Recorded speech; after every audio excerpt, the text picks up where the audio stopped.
मरहूम नज़र हुसैन साहब की याद में एक ताज़ियती जलसा। मत सहल हमें जानो, फिरता है फलक बरसों, तब खाक के पर्दे से इंसान निकलते हैं। मीर तकी मीर का ये शेर सैयद नज़र हुसैन साहब पर पूरी तरह से ठीक बैठता है, जिन्होंने सन 1964 में एक बेहतरीन बस्ती बनाने का ख्वाब देखा था।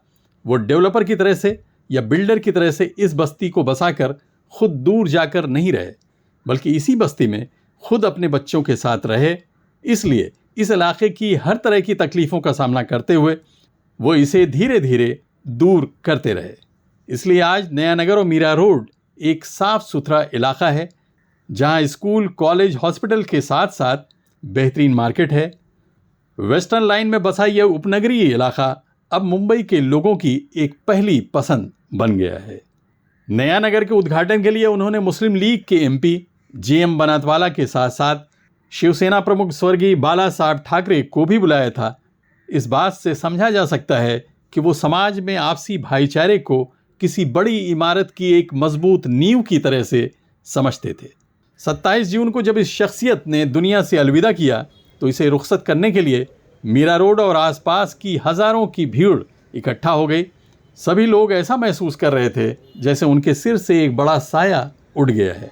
30 जून को मरहूम के लिए मीरा रोड नूरे नज़र मंजिल में कुरान खानी और एक शोक सभा का आयोजन नज़र हुसैन साहब के बड़े बेटे, कांग्रेस के सीनियर लीडर जनाब मुजफ्फर हुसैन साहब द्वारा किया गया था, जिसमें सभी राजनीतिक दलों, समाज सेवकों, धार्मिक संस्थाओं से जुड़े लोगों और कई वरिष्ठ पत्रकारों सहित हर खास व आम लोगों ने शिरकत की।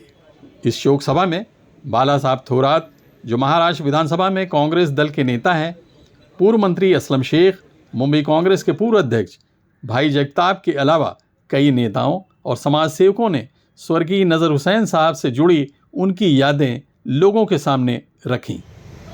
मुजफ्फर भाई आमचे मित्र झाले आणि त्यानंतर आमचा त्यांच्या कुटुंबाचा परिचय झाला। एखादं व्यक्तिमत्व आपल्या जीवनामध्ये कसं यश संपादन करू शकतं आणि नवी निर्मिती कसं करू शकतं याचं उदाहरण द्यायचं ठरलं तर नजर साहेबांचं उदाहरण आपल्या सगळ्यांना द्यावं लागेल। पत्थर के रास्ते से होते हुए हमारी गाड़ियाँ जाती थी और उसके बाद थोड़ा थोड़ा यहाँ पे बदलाव आने लगा, तो उसमें बहुत बड़ा हिस्सेदारी अगर यहाँ के डेवलपमेंट में है तो वो हाजी साहब की। मैं तो अल्लाह से यही दुआ करूँगा कि जो भी छोटे मोटे गुनाह हों उसकी मग़फ़िरत, उन गुनाहों को माफ़ करें, उनकी मग़फ़िरत करें। और उसी राह पे हमारे मुजफ्फर भाई भी चल रहे हैं। जो वालिद से बेटे पे आता है, बेटे से जो है पोते पे जाता है, ये सिलसिला कायम रहेगा, ऐसी उम्मीद करता हूँ। ऐसी अल्लाह 1990 के दशक में ये बातें अभी करते वक्त ऐसा लगता है कि हम कितने बूढ़े हो चुके हैं। शायद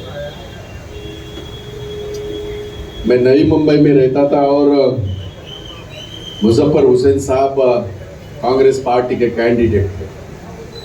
यहाँ बहुत सारे लोगों ने उसका जिक्र भी किया। उस वक्त से लेके आज तक तकरीबन 35-37 साल हुए। एक परिवार की तरफ